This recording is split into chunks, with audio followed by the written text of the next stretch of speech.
বিশ্বের যা কিছু সুন্দর তার অর্ধেক নারী গড়েছে, অর্ধেক নর। কবিরা এরকমই বলেছেন। কিন্তু আসলে কতক্ষণে আমরা সেই কথাটা মানি?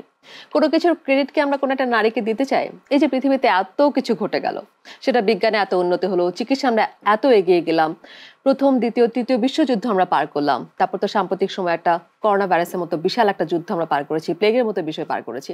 কিন্তু সেখানে নারীদের অবদান আসলে কি ছিল এবং আসলে কি ছিল, থাকলেও কতখানি স্বীকৃতি সেটা দেওয়া হয়েছে?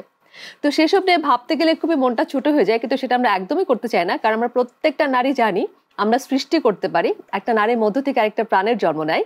তাই নারী হচ্ছে সব সময় ক্ষমতাবান। তাই তো গার্লস পাওয়ারে পাওয়ারফুল নারীদের সাথে গল্প করতে আজকে চলে এসেছি আমি জয়ী, এবং আপনাকে ওয়েলকাম করছি আরেকটি ব্র্যান্ড নিউ এপিসোডে।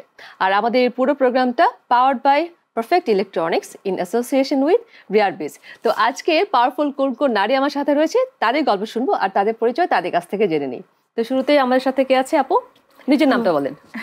আমি ডায়েটিশিয়ান সৈয়দা শিরিনা স্মৃতি, সিনিয়র ক্লিনিক্যাল ডায়েটিশিয়ান এবং নিউট্রিশনিস্ট, বিআরবি হসপিটালে কর্মরত আছি প্রধান পুষ্টিবিদ হিসেবে এবং ডিপার্টমেন্টাল হেড।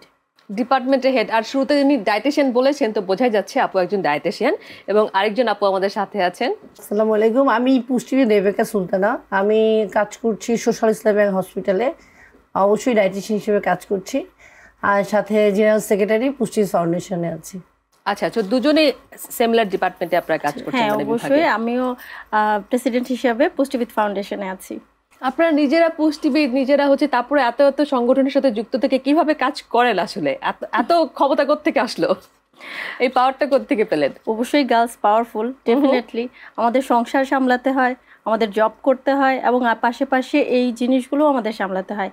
যদি আমরা যেহেতু পুষ্টিবিদ, আমাদের সেবামূলক কাজটা অবশ্যই জরুরি। তো সেবামূলক কাজ করতে গেলে কিছুটা সময় তো দিতেই হয়। বাচ্চা কাচ্চা সামলানোর পাশাপাশি, ফ্যামিলি সামলানোর পাশাপাশি, রান্নাবাড়া আছে, এগুলোর পাশাপাশি কিন্তু এই জিনিসগুলো করাটা জরুরি থাকে। এবং গার্লস যেহেতু পাওয়ারফুল, সেহেতু তারা পারে, তারা 10 হাত দিয়ে 10টা কাজ করতে পারে। একদম, প্রত্যেকটা নারী একদম মা দুর্গার মতো কিন্তু আমরা, তাই না, কোনো একটা দিক থেকে। আচ্ছা, এই যে একটা বিষয়টা হচ্ছে, আমার কাছে মনে হচ্ছে যত আমরা কাজের জন্য বের হচ্ছি তত কিন্তু নারীদের কাজের প্রেশারটা অনেক বেশি বাড়ছে। আগে আমাদের মা খালারা, যদি আমরা মা একটা ওয়ার্কিং ওমেন, তারপরও আগের জেনারেশন যারা আসলে কোনো কাজ করতেন না বাইরে গিয়ে, তো ঘরে কাজটাই করতেন, একরকম জীবন ছিল। তো এখন ঘরে কাজ করছেন, টাকা আর্ন করছেন, এবং সন্তানদেরকে লালন পালন করছেন, কাজটা একটু বেড়ে গেল না আপু?